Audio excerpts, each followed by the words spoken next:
रहमानिर्रहीम। अस्सलाम वालेकुम। खुश रहें और आबाद रहें, जहाँ भी रहें हैप्पी और हेल्दी रहें। मैं हूँ महविश और वेलकम करती हूँ आपको ज़ायका सुफ़रा में। आज हम बनाएंगे बहुत ही मज़े के डिलीशियस झटपट बन जाने वाली चिकन। ये इफ्तार स्पेशल है, पराठों के साथ खाएंगे, बहुत मज़े की लगेगी आपको। ना ही ये कढ़ाई है और ना ही ये सिंपल चिकन है, ये बहुत मज़े की छोरबे वाली चिकन बन के तैयार है। आप अपनी मर्ज़ी के हिसाब से इसका छोरबा सेट कर सकते हैं। अगर आपको मेरी वीडियो थोड़ी सी भी पसंद आ रही हो तो लाइक कर दीजिएगा। अगर हम चैनल पर न्यू हो तो ज़ायका सुफ़रा को सब्सक्राइब कर दीजिएगा।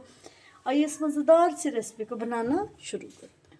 रहमानिर्रहीम। एक बाउल ले लिया, उसमें हाफ़ kg चिकन डाल देंगे।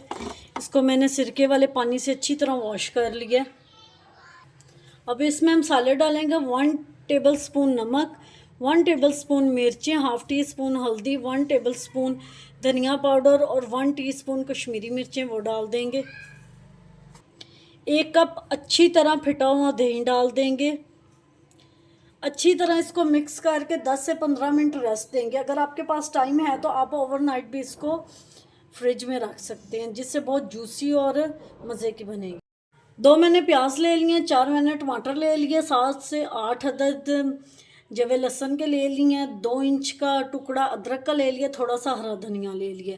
इसको पेस्ट बना लेंगे इसका बहुत अच्छा सा ग्राइंड करके। अगर आपके पास जूसर जग है तो आप उसमें भी बना सकते हैं। थोड़ा सा पानी डाल के इसका फाइन पेस्ट बना लेंगे।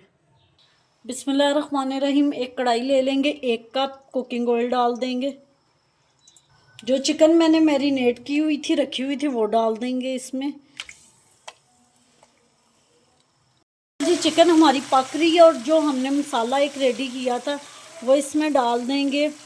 पानी मैंने इसमें बिल्कुल भी यूज़ नहीं किया था। दही में और इस मसाले में पकेगा। स्लो फ्लेम पे 15 से 20 मिनट इसको पकाएंगे। अल्हम्दुलिल्लाह जी, आप देख सकते हैं हमारी चिकन कितनी प्यारी और ख़ूबसूरत बन के तैयार हो गई है।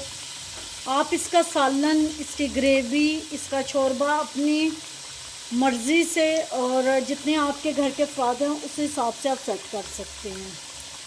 ये इसकी फ़ाइनल लुक है। मैं इतना ही इसका शोरबा रखूँगी। झटपट बन के ये तैयार हो जाती है। अगर आपको ऐसा खूबसूरत सा कलर लेना है तो टमाटर आपने रेड कलर के लेने हैं। अगर आप ज़्यादा खट्टा या टमाटर और दही नहीं डालना चाहते तो दोनों में से एक चीज़ डाल लें। अब इसको डिश आउट करते हैं। अल्हम्दुलिल्लाह जी, हमारी रेसिपी बन के तैयार है। उम्मीद करती हूँ आपको मेरी आज की रेसिपी पसंद आई होगी। पसंद आई हो तो लाइक शेयर कमेंट ज़रूर कीजिएगा। Thanks for watching. मिलते हैं नेक्स्ट वीडियो के साथ, तब तक के लिए अल्लाह हाफिज़।